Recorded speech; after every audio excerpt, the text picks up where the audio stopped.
عن أبي هريرة رضي الله تعالى عنه قال قال رسول الله شكري بني صلى الله عليه وسلم أنا سيد ولد آدم يوم القيامة أنا سيد ولد آدم يوم القيامة وأول من ينشق عنه القبر وأول شافع وأول مشفع আল্লাহর হাবিব বলেছেন যে আমি কিয়ামতের মাঠে সকল আদম সন্তান যারা আছে অর্থাৎ দুনিয়ার শুরু থেকে কিয়ামত পর্যন্ত যারা আসবে যারা মারা যাবে সকলে আদমের সন্তান ঠিক কি না আমি রাসূল কিয়ামতের ময়দানে আদম সন্তানের সরদার হব সাইয়্যিদ হব নেতা হব এবং আদম আলাইহিস সালাম থেকে একেবারে ঈসা আলাইহিস সালাম পর্যন্ত যত নবী রাসূল গিয়েছেন এই দুনিয়াতে যত মানুষ মৃত্যু বরণ করেছেন আল্লাহ তাআলা হাশরের ময়দানে কোন নবীকে কাউকে উঠাবে না কবর থেকে সর্বপ্রথম আমি নবীকে আল্লাহ তাআলা কিয়ামতের ময়দানে তুলবেন সুবহানাল্লাহ শুধু তাই নয় আমি একমাত্র মুহাম্মদ আমি একমাত্র ব্যক্তি যে প্রথমে আল্লাহর সামনে বান্দার জন্য শাফাত করবে এবং সবার আগে আমার শাফাত আল্লাহর দরবারে কবুল করে নেওয়া হবে সুবহানাল্লাহ এরপরে আসেন আমাদের একটা পতাকা আছে না নাই পতাকা বাংলাদেশের পতাকা আছে না নাই আছে আন আবি সাঈদ আল খুদরি রাদিয়াল্লাহু তাআলা আন قال قال رسول الله صلى الله عليه وسلم وبيدي لواء الحمد ولا فخر وما من نبي يومئذ آدم فمن سواه إلا تحت لوالي আল্লাহর হাবিব বলেছেন ওই দিন তার মানে কিয়ামতের দিন আমার হাতে প্রশংসার পতাকা থাকবে কিসের পতাকা প্রশংসার পতাকা এবং আমার যে পতাকা থাকবে ওই দিন এমন কোন নবী নাই যিনি আমার পতাকার নিচে সমবেত হবে না সুবহানাল্লাহ আল্লাহর হাবিবকে আল্লাহ তাআলা কি মর্যাদা দিলেন সম্মানিত উপস্থিতি শুধু তাই নয় আল্লাহ তাআলা আল্লাহর হাবিবকে মাকামে মাহমুদের মালিক বানিয়েছেন কে আল্লাহ তাআলা আল্লাহ বলছেন ওয়া মিনাল লাইলি ফাতাহাজ্জাদ বিহি নাফিলাতাল লাক হাবিব রাতের কিছু অংশ অতিরিক্ত করে আপনি নফল ইবাদত করেন তাহাজ্জুদের নামাজ পড়েন এই কাজটা যদি আপনি করতে পারেন আসা আইয়াবাআসাকা রাব্বুকা মাকামান মাহমুদা হাবিব রাতের কিছু অংশ যদি আপনি তাহাজ্জুদের নামাজে কাটাইতে পারেন আশা করা যায় আল্লাহ তাআলা আপনাকে মাকামে মাহমুদের মালিক বানিয়ে দিবেন সুবহানাল্লাহ এখন আপনাদের প্রশ্ন হুজুর মাকামে মাহমুদ এটা কি মাকাম মাহমুদ হলো কিয়ামতের ময়দানে সবচেয়ে দামি জায়গা সুবহানাল্লাহ এটাও আল্লাহ তাআলা আল্লাহর হাবিবকে দান করেছেন হাদিসের মধ্যে আসলো মাকাম মাহমুদ এটা হলো প্রশংসাময় জায়গা এই জায়গার মালিক আল্লাহ তাআলা আমার নবীকে দান করেছেন কিয়ামতের মাঠে এই জায়গা থেকে আল্লাহর হাবিব উম্মতের জন্য শাফাআত করবেন সুবহানাল্লাহ এটা কেমন জায়গা কিয়ামতের মাঠে কঠিন পরিস্থিতি যখন হয়ে যাবে আল্লাহর হাবিব ওই জায়গা থেকে আমাদের জন্য শাফাআত করবেন এবং আল্লাহর হাবিবের শাফাআত উম্মতের ব্যাপারে কবুল করে নেবেন কে এই যে আমাদের হৃদয়ে কলব আছে না নাই কলব অন্তর আছে না নাই এই পৃথিবীতে আল্লাহ যত মানুষ বানাইলেন যত নবী রাসূল বানিয়েছেন তাদের মধ্য থেকে শ্রেষ্ঠ কলব আছে না নাই এখন প্রশ্ন হতে পারে সেই শ্রেষ্ঠ কলবটা কার কলব আন আবি সাঈদ আল খুদরি রাদিয়াল্লাহু তাআলা আন قال ان الله নাযারা ফি কুলুবিল ইবাদি ফাওয়াজাদা কলবা মুহাম্মদ সাল্লাল্লাহু আলাইহি ওয়াসাল্লাম, নিশ্চয় আল্লাহ তাআলা তার বান্দাদের অন্তরকে, কলবের দিকে দেখলেন, সকলের কলব থেকে মুহাম্মাদের কলবকে আল্লাহ সেরা বানাইলেন। সুবহানাল্লাহ। শুধু তাই নয়, এই জন্য আল্লাহ তাআলা আমার নবীকে সমগ্র বিশ্বের জন্য নবী বানিয়েছেন। সুবহানাল্লাহ। এরপরে আরেকটা আল্লাহর নবীর শ্রেষ্ঠত্ব হলো শাফাআতে কুবরা। আল্লাহর নবীকে আল্লাহ দান করেছেন। এটা কেমন শাফাআতে কুবরা? শাফাআত মানে হলো সুপারিশ করা। কিয়ামতের ময়দানে সবচেয়ে বড় যিনি শাফাআত করবেন সেটা হলো আমার নবী। কিয়ামতের মাঠ যখন কায়েম হবে, দুনিয়াতে আমাদের যদি একটু গরম পড়ে, বাসার মধ্যে যদি ফ্যান না হয় আমাদের চলে না, একটু বেশি গরম পড়লে আমরা কাপড়গুলা খুলে ফেলি, আমাদের অবস্থা খারাপ হয়ে যায়। ঠিক কিনা বলেন? যাদের টাকা পয়সা আছে তারা ভালো করে এসি লাগায় ঠান্ডার জন্য। কিয়ামতের ময়দানে আল্লাহ তাআলা বান্দার গুনার কারণে এমন রাগান্বিত হবেন, এবং সূর্য যখন মাথার এক বিগত উপরে চলে আসবেন, ওই কঠিন মুহূর্তে আল্লাহ তাআলা কিয়ামতের মাঠ যে হবে, আল্লাহ তাআলা রাগের কারণে, গুসার কারণে বিচার করবে না। কি করবে না? বিচার করবে না। এই প্রচন্ড গরমের কারণে মানুষের এই যে মগজটা একেবারে মরিচের গুঁড়ার মতো হয়ে যাবে। দান যেমন করে কলের মধ্যে ভালো করে ডলে তেমন হয়ে যাবে, একেবারে গুঁড়ি হয়ে যাবে। নাকের ছিদ্র, কানের ছিদ্র দিয়ে বেয়ে বেয়ে পড়বে। গামের কারণে হাসরের ময়দানটা তামা তামা হয়ে যাবে। হাঁটু, নাভি, কোমর পর্যন্ত, এমনকি নাক পর্যন্ত হাসরের ময়দানে গরমের উত্তাপের কারণে যখন পানি এতটুকু পর্যন্ত হয়ে যাবে, ওই কঠিন পরিস্থিতিতে আল্লাহ তাআলা কিয়ামতের মাঠে বিচার করবে না। এখন আপনাদের প্রশ্ন হতে পারে, হুজুর এই কিয়ামতের ময়দান কত সময়? 1 ঘন্টার না, 2 ঘন্টার না, 3 ঘন্টার? বাইরে আল্লাহর হাবিব বলেছেন, কানা মিকদারুহু 50 আলফা সানা। কিয়ামতের মাঠটা হবে দুনিয়ার 1050,000 বছরের সমান। এই কঠিন পরিস্থিতি যখন বিচার কার্য সম্পাদন করবেন আল্লাহ তাআলা, সকলেই বিচার কার্য সম্পাদন করার জন্য, সুপারিশ করার জন্য আদম আলাইহিস সালামের কাছে চলে যাবেন। আদম আলাইহিস সালাম জবাব দিয়ে দিবেন, পারবে না। ইব্রাহিম আলাইহিস সালামের কাছে চলে যাবেন, সেখানেও কাজ হবে না। ঈসা আলাইহিস সালামের কাছে যাবেন, সেখানেও কাজ হবে না। নূহ আলাইহিস সালামের কাছে বিচার কার্য করার জন্য যাবেন, সেখানে কাজ হবে না। মুসা আলাইহিস সালামের কাছে যাবেন, সেখানে কাজ হবে না।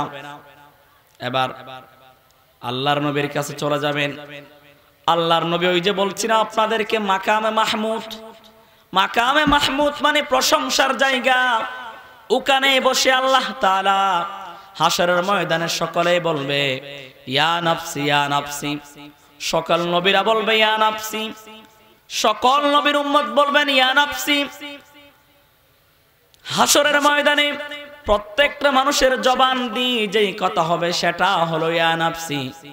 কিন্তু আল্লাহর হাবিব আমাদের নবীর জবান থেকে যেই কথা হবে সেটা হলো উম্মতি। আল্লাহু আকবার। এই আমার নবীর সিজদায় যখন পড়ে থাকবেন আল্লাহ তাআলা, আমার নবীকে আল্লাহ তাআলা আর সহ্য করবেন। আমার নবীকে বলবেন, ও রাসূল আপনি মাথা তোলেন, আজকে যা চাবেন আপনাকে তাই দেওয়া হবে। যার জন্য শাফাআত করবেন কবুল করে নেওয়া হবে। ওই সময় আল্লাহর হাবিব কিয়ামতের মাঠে বিচার কার্য করার জন্য প্রথমে যেই সুপারিশ করবেন, ওই সুপারিশের নাম হলো শাফাআতে কুবরা। আল্লাহ তাআলা আমার হাবিবকে ওই শাফাআতের মালিক বানিয়েছেন। সুবহানাল্লাহ বলবেন না? আমরা তো সেই নবীর উম্মত, ঠিক কি না? তাহলে সেই নবীর উম্মত হয়ে আমরা একবার প্রশংসা করি আল্লাহ তাআলার প্রশংসা, আলহামদুলিল্লাহ। মেরাজের রাতে যাওয়ার সময়, মেরাজ হলো 2 অংশ, একটা হলো ইসরা আর একটা হলো মেরাজ।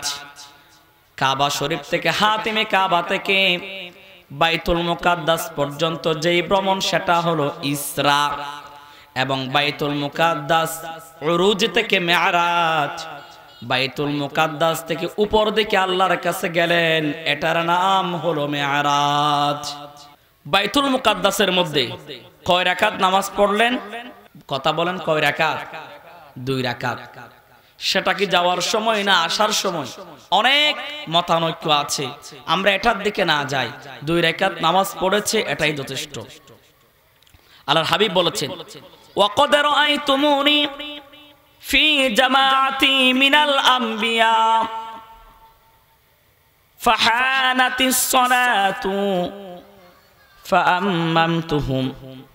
মেরাজের রাতে যখন গেলাম,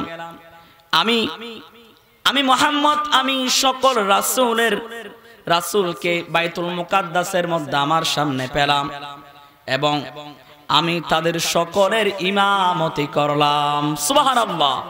তার মানে সকলের নেতা বানাইলেন আল্লাহর নবীকে। সুবহানাল্লাহ বলবেন না? কাদের নেতা?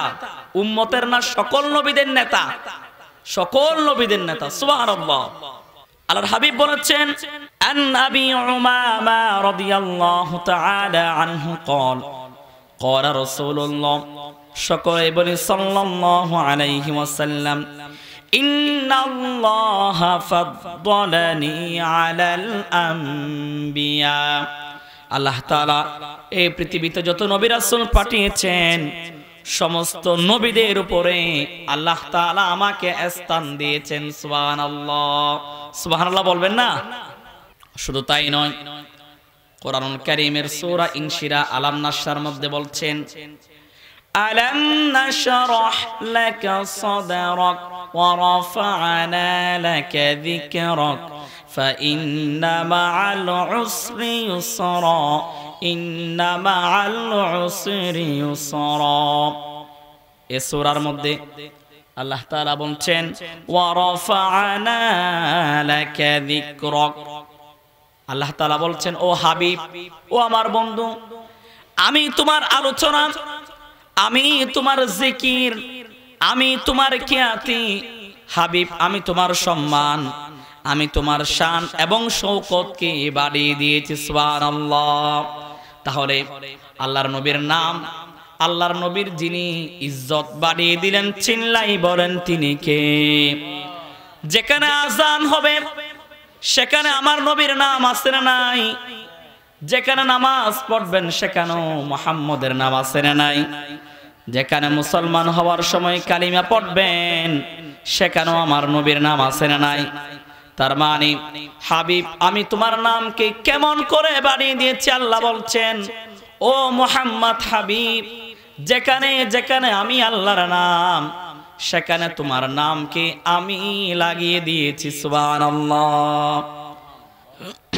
সম্মানিত উপস্থিতি, এরপরে আল্লাহ তাআলা বলছেন রাসূলের সম্মান আল্লাহ কেমন করে বাড়িয়ে দিয়েছেন। বাবা যে সন্তানকে ভালোবাসে তাকে সুন্দর নাম ধরে ডাকে, ঠিক কিনা বলেন? শিক্ষক যে ছাত্রকে ভালোবাসে তার নামটা সুন্দর করে ডাকে, ঠিক কিনা বলেন? আল্লাহ তাআলা অন্যান্য যত নবী রাসূল পাঠিয়েছেন তাদের প্রত্যেককে তাদের নাম ধরে ডেকেছেন। যেমন মূসা আলাইহিস সালামকে মূসা বলে ডেকেছেন, ঈসা আলাইহিস সালামকে ঈসা বলে ডেকেছেন। আমার নবীর নাম কি? আমার নবীর নাম কি? একবারও কি নাম ধরে ডেকেছেন? মুহাম্মদ বলে ডাকেন নাই। কি বলে? আল্লাহ তাআলা অন্য নবী রাসূলের ব্যাপারে যখন তাদেরকে আল্লাহ তাআলা ডেকছেন, তাদের নাম ধরে ধরে ডেকছেন। আল্লাহ বলছেন, ইয়া ঈসা ইবনে মারইয়াম আ'তা কুলতা লিন-নাস। ঈসা আলাইহিস সালামকে আল্লাহ তাআলা বলছেন ইয়া ঈসা। এরপরে আদম আলাইহিস সালামকে যখন ডাকলেন আল্লাহ বলছেন ইয়া আদামুসকুন আনতা ওয়া যাওজুকাল জান্নাহ। এরপর যখন নূহ আলাইহিস সালামকে ডাকলেন আল্লাহ বলছেন ইয়া নূহ বিতা বিসালামিন মিন্না। এরপর যখন আল্লাহ তাআলা ইয়াহইয়া আলাইহিস সালামকে ডাকলেন আল্লাহ তাআলা বলছেন ইয়া ইয়াহইয়া খুযিল কিতাবা বিকুওয়া। এভাবে করে প্রত্যেকটা নবীর নাম ধরে ডাকলেন কে? আল্লাহ তাআলা। আমার নবীকে যখন ডাকলেন আল্লাহ কি বলে ডাকলেন? আমার নবী রাসূল, ঠিক কিনা? আমার নবী নবী এবং রাসূল, ঠিক নেই? আল্লাহ আমার নবীকে ডাকলেন ইয়া আইয়ুহান নাবিয়্যুত্তাকিল্লাহা ওয়া লা তুতি'ল কাফিরিনা ওয়াল মুনাফিকিন। আল্লাহ তাআলা আমার নবীকে মুহাম্মদ বলে ডাকেন না, আল্লাহ বলছেন ইয়া আইয়ুহান নাবী। সুবহানাল্লাহ। অন্য আয়াতের মধ্যে বলছেন ইয়া আইয়ুহার রাসূল। সম্মানিত উপস্থিতি, আল্লাহর নবীকে যদি আমরা ভালোবাসতে চাই, আমরা যদি আল্লাহর প্রিয় হতে চাই, নবীকে ভালোবাসার প্রয়োজন আছে না নাই? কথা বলেন। বলেছেন কে? আল্লাহ বলেছেন। আল্লাহ বলছেন কুল ইন কুনতুম তুহিব্বুনাল্লাহা ফাত্তাবিউনি ইউহিব্বুকুমুল্লাহ। রাসূল আপনি বলুন, যদি তোমরা আল্লাহ তাআলার ভালোবাসা পেতে চাও তাহলে আমাকে অনুসরণ করো। আল্লাহ তাআলার ভালোবাসা পেতে চাইলে আল্লাহর নবীর অনুসরণ করার প্রয়োজন আছে না নাই? আল্লাহর নবীকে যদি অনুসরণ করেন তাহলে আমাদেরকে ভালোবাসবেন কে? খাওয়ার সময় আল্লাহর নবীকে অনুসরণ করার প্রয়োজন আছে না নাই? চলার সময় প্রয়োজন আছে না নাই? নামাজ পড়ার সময় প্রয়োজন আছে না নাই? ভাত খাওয়ার সময় নবীর সুন্নাতের প্রয়োজন আছে না নাই? হাঁটার সময় নবীর সুন্নাতের প্রয়োজন আছে না নাই? তার মানে জীবনের প্রত্যেকটা ক্ষেত্রে নবীর সুন্নাতের অনুসরণ করার প্রয়োজন আছে না নাই? নবীকে ভালোবাসার প্রয়োজন আছে না নাই?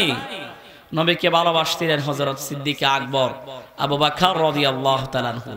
নবীর কথাকে কেমন করে মেনেছেন, প্রত্যেকটা ইঞ্চি ইঞ্চি করে।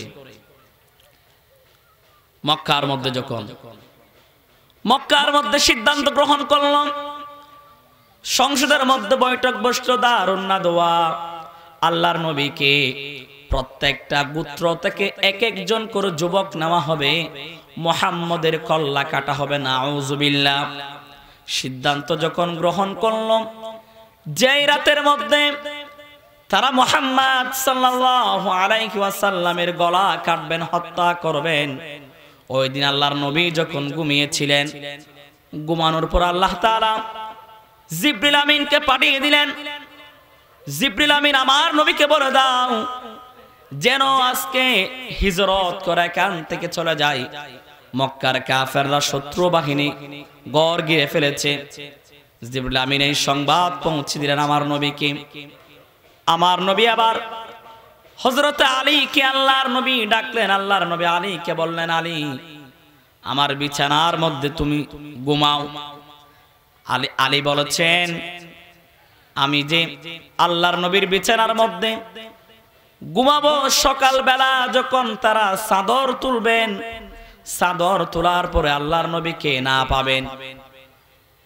হযরতে আলী বলছেন, আল্লাহর নবীর বিনিময়ে আল্লাহর নবীর জান রক্ষার্থে বাঁচানোর জন্য আমি আলী যদি শহীদ হয়ে যাই, এটার চেয়ে আল্লাহর কাছে বড় পাওয়ার কিছু নাই। সুবহানাল্লাহ। এবার আপনাদের প্রশ্ন হতে পারে, হুজুর আল্লাহর নবী হযরত আলীকে তার বিছানার মধ্যে কেন রাখলেন? যেই কাফের গোলাম আল্লাহর নবীকে হত্যা করার জন্য আসলেন, ওই মানুষগুলা তাদের স্বর্ণ মুদ্রা, তাদের টাকা পয়সা, সম্পদগুলো আল্লাহর নবীকে জমা দিয়েছেন। এখন সেগুলা যদি আল্লাহর নবী পেলে চলে যায়, সকালবেলা কাফেররা বলা বলে শুরু করবে, আল্লাহর নবী আমাদের সম্পদগুলা দেন নাই, আমানতের কিয়ানত করেছেন। ঠিক কি না? এই জন্য আলীকে বলছেন, আলী এখানে ঘুমাও, সকালবেলা কাফেরদের যেই স্বর্ণ মুদ্রা সম্পদগুলা আমার কাছে আমানত রেখেছিল সেগুলা দিয়ে দিতে হবে। আলী ঘুমাইলেন। আল্লাহর নবী সেখান থেকে চলে যাবেন। বাড়ির চতুর্পাশে শত্রু বাহিনী আছে না নাই বলেন? তলোয়ার নিয়ে আছে না নাই? তারা সেখানে আছে। এরপরে তাদেরকে কেমন করে আল্লাহর নবী চলে গেলেন, হাতের মধ্যে বালি নিলেন। বালি নেওয়ার পরে চতুর্দিকে আল্লাহর নবী ছড়িয়ে দিলেন। তাহলে যে বালুগুলা ছড়িয়ে দিলেন, বালিগুলা কাফেরদের শত্রুদের চোখের মধ্যে যিনি পৌঁছিয়ে দিলেন, চিল্লাই বলেন তিনি কে? আল্লাহর নবী চলে গেলেন। চলে যাওয়ার পরে সিদ্দিক আকবর, হযরতে সাইয়্যিদুনা আবু বকর রাদিয়াল্লাহু তাআলা ওনার বাড়িতে চলে গেলেন। বাড়িতে চলে যাওয়ার পর দরজার মধ্যে যখন আঘাত করলেন, দরজার মধ্যে আঘাত করতে দেরি, আবু বকর ঘর থেকে বাহির হতে দেরি হয় নাই। সুবহানাল্লাহ। আমরা যদি রাতের মধ্যে ঘুমাই, পাশের বাড়িতে আগুন ধরেছে, দরজার মধ্যে যখন আমাদেরকে ডাকা হয়, অন্তত ৩-৪ বার ডাকতে হবে, ঠিক কিনা বলেন? ঘুম থেকে উঠতে অন্তত ২-৩টা মিনিট সময় যাবে। আল্লাহর নবী যখন আবু বকরের বাড়ির মধ্যে আঘাত করলেন, আবু বকরের বাহির হতে দেরি হয় নাই। আল্লাহর নবীকে কেমন করে ভালোবাসতেন, অনুসরণ করতেন। রাসূল বলেছেন, আবু বকর দরজার মধ্যে আঘাত করতে দেরি, দরজা খুলতে দেরি হয় নাই, কারণ কি? তখন আবু বকর বললেন, ও রাসূল, যখন বলেছিলেন আপনার সঙ্গে হিজরত করতে হবে, মদিনায় যাওয়া লাগতে পারে, ওই দিন থেকে আমি আবু বকর আমার পিঠকে বিছানার মধ্যে ফেলি নাই। সুবহানাল্লাহ। আবু বকরকে সাথে নিলেন, ওই যে সর গুহার মধ্যে চলে গেলেন। সকালবেলা যখন হয়ে গেলেন, এরপরে সকালবেলা যখন হয়ে গেলেন, কাফেররা চলে আসলেন। আল্লাহ তাআলা মাকড়সাকে তৈরি করে দিলেন, সেখানে তারা বাসা বাঁধলো। কাফেররা বলা বলি করলো এখানে থাকতে পারে, আবার কেউ বলতেছে নাও থাকতে পারে। তখন তাদের শব্দ যখন শুনলেন, আবু বকর চিন্তা করলেন। তখন আল্লাহ তাআলা বলছেন, ইয ক্বালা লিসাহিবিহি লা তাহজান ইন্নাল্লাহা মা'ানা। বান্দা যখন কঠিন বিপদের মধ্যে পড়ে যাবেন, বিপদের একেবারে শেষ সীমানার মধ্যে যখন মানুষ চলে যাবেন, ওই কঠিন মুহূর্তে মানুষকে যিনি ভালোবাসবেন, বিপদ থেকে যিনি বাঁচাবেন, চিল্লাই বলেন তিনি কে? আবু বকরের মতো আল্লাহর হাবিবকে আমাদেরকে ভালোবাসতে হবে। সম্মানিত উপস্থিতি, আল্লাহর নবীর উপর বেশি বেশি দরুদ পড়ার প্রয়োজন আছে না নাই? আল্লাহ বলছেন, ইন্নাল্লাহা ওয়া মালাইকাতাহু ইউসাল্লুনা আলান নবী ইয়া আইয়ুহাল্লাযীনা আমানু সাল্লু আলাইহি ওয়া সাল্লিমু তাসলিমা। আল্লাহ বলছেন, নিশ্চয় আল্লাহ তাআলা এবং তার ফেরেশতা আল্লাহর নবী মুহাম্মদের উপর দরুদ পড়েন। কি পড়েন? তাফসীরে মারিফুল কুরআন, আল্লাহ তাআলা আল্লাহর নবীর উপর দরুদ, এর অর্থটা হচ্ছে আল্লাহ তাআলা আল্লাহর নবীর উপরে রহমত নাজিল করেন। সুবহানাল্লাহ। এবং ফেরেশতারা আল্লাহর নবীর উপর দরুদ পড়েন, এটার অর্থ হলো ফেরেশতারা আল্লাহর নবীর মান মর্যাদা বৃদ্ধি করার জন্য আল্লাহর কাছে দোয়া করেন। সুবহানাল্লাহ। আল্লাহর নবীর উপর দরুদ পড়ার প্রয়োজন আছে না নাই? দরুদ পড়লে লাভ না ক্ষতি? দরুদ পড়লে 10টা জিনিস সওয়াব দিবেন, চিল্লাই বলেন তিনি কে? 10টা গুনাহ যিনি মাফ করে দিবেন তিনি কে? এবং এই দরুদ পড়লে মানুষের মান মর্যাদা 10% যিনি বাড়িয়ে দিবেন, চিল্লাই বলেন তিনি কে? এরপরে আরেকটা আল্লাহর নবীর মান মর্যাদা, এই যে কোরআনুল কারীম। মানুষের বাড়িতে বাড়িতে কোরআনুল কারীম আছে না নাই বলেন? আছে। এই কোরআনটা হচ্ছে আল্লাহর নবীর শ্রেষ্ঠ মুজিজা। সুবহানাল্লাহ। আল্লাহ তাআলা তাওরাত নাজিল করলেন, আল্লাহ তাআলা ইনজিল নাজিল করলেন, জাবুর নাজিল করলেন। এতগুলা কিতাব থেকে বড় বড় 3টা কিতাব, একটাও কিতাব কি দুনিয়াতে আছে নাকি? একটাও নাই। কিন্তু মুহাম্মদের উপর যেই কোরআন দিলেন, সেই কোরআন দুনিয়াতে আছে না নাই? কোরআন আছে, কিন্তু কোরআনের যে কথাগুলার বাস্তবায়ন সেটা প্রত্যেক আমাদের বাড়িতে কি আছে নাকি? বাড়িতে নাই। সম্মানিত উপস্থিতি, এই কোরআনটা ধরে রাখবেন। কিয়ামত পর্যন্ত যদি কোরআনকে কোনো মানুষ অনুসরণ করে, তারাকতু ফীকুম আমরাতাইনি লা তাদিল্লু মা তামাসসাকুম বিহি বা কিতাবাল্লাহ ওয়া সুন্নাতা রাসূলিহি। আল্লাহর হাবিব যখন ওই যে বিদায় হজের ভাষণে দুনিয়া থেকে বিদায় নেবেন, তখন মানুষকে সর্বশেষ কথা বলেছেন, ও আমার উম্মতেরা, তোমরা যদি আল্লাহর কোরআন এবং হাদিসকে কিয়ামত পর্যন্ত অনুসরণ করতে পারো, তাহলে কখনো মুসলমান পথভ্রষ্ট হবে? মুসলমান যখন থেকে কোরআন থেকে দূরে সরে গেল, মুসলমানরা চতুর্দিকে বিপর্যয় এবং লাঞ্ছিত হচ্ছে, ঠিক কিনা? এই জন্য প্রত্যেক বাড়িতে, যাদের বাড়িতে কোরআন আছে, সকালবেলা কোরআন পড়ার প্রয়োজন আছে না নাই? কোন স্ত্রী যদি স্বামীর বরকত, স্বামীর উন্নতি, স্বামীর যদি ইনকাম যদি বাড়াইতে চায়, তাহলে হাদিসের ভাষ্য অনুযায়ী কোন স্ত্রী যদি কোরআন তেলাওয়াত করে, ওই স্ত্রীর স্বামীর এই যে আপনার ইনকামের মধ্যে যিনি বাড়িয়ে দিবেন, বরকত দিবেন, তিনি কে? কিন্তু আমাদের সমাজে কোরআন আছে, কোরআনের জায়গায় জোরদার বেড়ার অবস্থায় তাকের মধ্যে আছে ওই ফোকা কে ফেলেছে।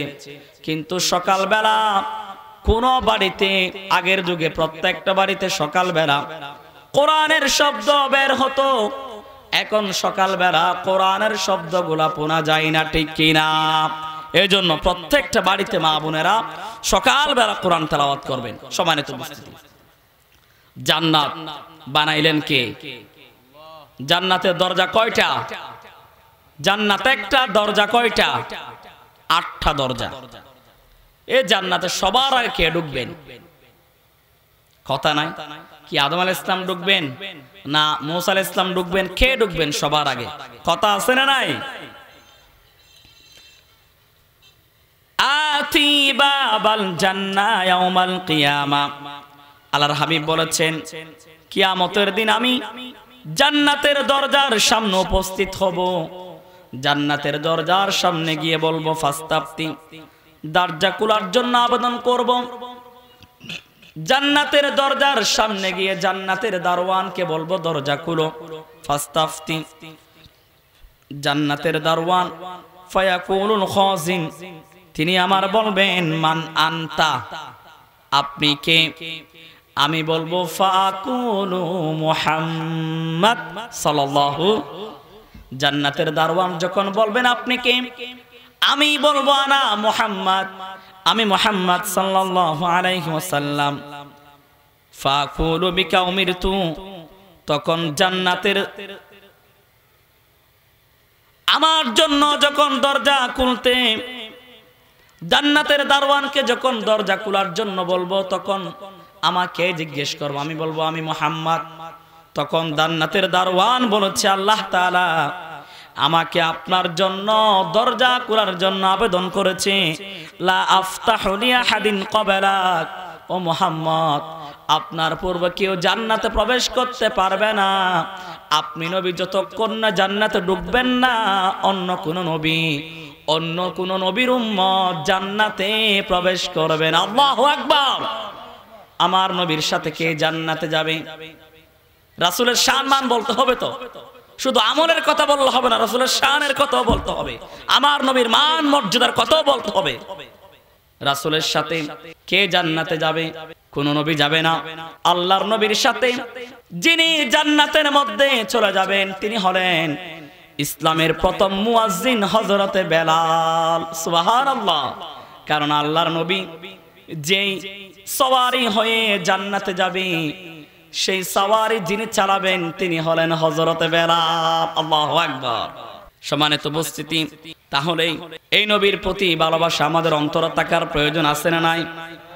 নবীর ভালোবাসা যদি প্রমাণ স্বরূপ সাহাবায়ে কেরাম নিজের তাজা জীবনটা দিয়ে দিতে পারে, তাহলে নবীর সুন্নাত পালন করতে গিয়ে মুখের দাড়ি রাখা, চুল কাটার সময় নবীর সুন্নাত অনুসরণ করা, জামা পরার সময় নবীর সুন্নাত অনুসরণ করা, প্রস্রাব পায়খানা করার সময় নবীর সুন্নাত অনুসরণ করা, মিসওয়াক করে নবীর সুন্নাত জিন্দা রাখা, এমনকি অর্থাৎ খাওয়ার সময় নবীর সুন্নাত জিন্দা করা, ভাত খাওয়ার সময় দস্তারখানা বিছিয়ে নবীর সুন্নাত জিন্দা করা। অর্থাৎ একটা মানুষের প্রত্যেকটা জীবনে যদি শুরু থেকে শেষ পর্যন্ত নবীকে ভালোবাসে, নবীর সুন্নাত অনুসরণ করতে পারে, তাহলে ওই সুন্নাত আপনাকে জান্নাত পর্যন্ত নিয়ে যাবেন। সুবহানাল্লাহ। নবীর সুন্নাত অনুসরণ করে হযরত হানজালা জীবন দিয়েছেন। হযরত হানজালা যেই উহুদ যুদ্ধ হচ্ছে সেই দিন রাতে হযরত হানজালা বিয়ে করেছেন। বিয়ে করার পর রাতে বাসর রাত স্ত্রীর সাথে ভালো করে সময় কাটাবে, এমন মুহূর্তে সংবাদ পৌঁছল আল্লাহর নবী মুহাম্মদ সাল্লাল্লাহু আলাইহি ওয়াসাল্লাম দুনিয়াতে আর নাই। উহুদ যুদ্ধের মধ্যে আল্লাহর নবী শহীদ হয়ে গেল। এই সংবাদ যখন হানজালার কানের মধ্যে আসলো, হানজালা বিছানা ত্যাগ করলেন। হানজালার স্ত্রী বললেন, ও আমার স্বামী, কোথায় যাচ্ছ? একটু সময় দাও না। হানজালা বললেন, ও প্রিয়তমা স্ত্রী, আল্লাহর নবীর শাহাদাতের কথা শুনে আমি হানজালা একটা মুহূর্ত পর্যন্ত বাড়ির মধ্যে আর থাকতে পারি না। আল্লাহু আকবার। হানজালা চলে গেলেন যুদ্ধের ময়দানে। উহুদের ময়দানে গিয়ে হানজালা তরবারি নিয়ে যুদ্ধের ময়দানে চলে গেলেন। যুদ্ধ করতে করতে অসংখ্য কাফেরের কল্লা তিনি কাটলেন। একটা পর্যায়ে গিয়ে কাফেররা তাকে ঘেরাও করে ফেললেন। ঘেরাও করে তারা হানজালাকে হত্যা করলেন। হানজালা শহীদ হয়ে গেলেন। এরপরে আচ্ছা বলুন তো, যারা যুদ্ধের মধ্যে আল্লাহর দ্বীনের জন্য শহীদ হবে, শহীদের জন্য কোনো গোসলের প্রয়োজন নাই। সুবহানাল্লাহ বলবেন না? যেমন করে শহীদ হবে তেমন রক্ত মাখা জামা দিয়ে তাকে দাফন করতে হবে। কিন্তু হানজালার স্ত্রী দৌড়ে দৌড়ে চলে আসলেন রাসূলের দরবার। আসার পর হানজালার স্ত্রী বললেন, ইয়া রাসূলুল্লাহ, হানজালা কোথায়? তখন তারা বললেন যে, ও হানজালার স্ত্রী, তুমি বড় ভাগ্যবতী, কারণ তোমার হানজালা আল্লাহর জান্নাতের মেহমান হয়ে গেল। সুবহানাল্লাহ।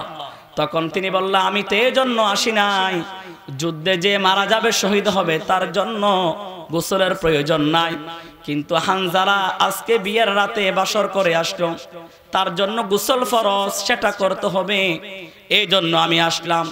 তখন হানজালার লাশ খুঁজতে লাগলেন।